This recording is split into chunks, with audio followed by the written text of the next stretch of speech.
Over 150 years ago, as jobs began moving from farms to factories, these fathers of the Industrial Revolution had a vision. To execute this vision, they stole an educational model from the Prussian army. As a result, they took kids from one-room schoolhouses and placed them in neat little factories of learning, and the results were actually pretty amazing.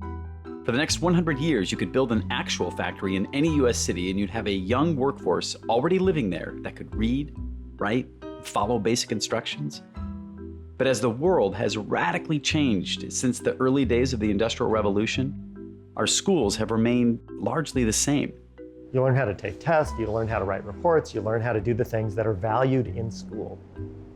Most of those things you don't actually do in the real world. And as the skill set required by today's jobs continues to evolve, our nation's young people are being left behind. If we were to reimagine schools today, what would those new classrooms need to look like? Would kids need to continue to sit neatly in rows with a teacher at the front? Or could we do something different? Instead of a lecture, could it be a student-led discussion? Since he's been outside, he's seen everything for like what they are. So it has to do with the knowledge. A little. Because you gain knowledge from going to the outside world, and then you come back in, and then your beliefs change. Instead of studying and taking tests in isolation, could kids work in groups? Could teachers also work in teams? Throughout history, different civilizations have come to be and then just as quickly gone away. We're going to take that very abstract concept and we're going to create a physical manifestation of it.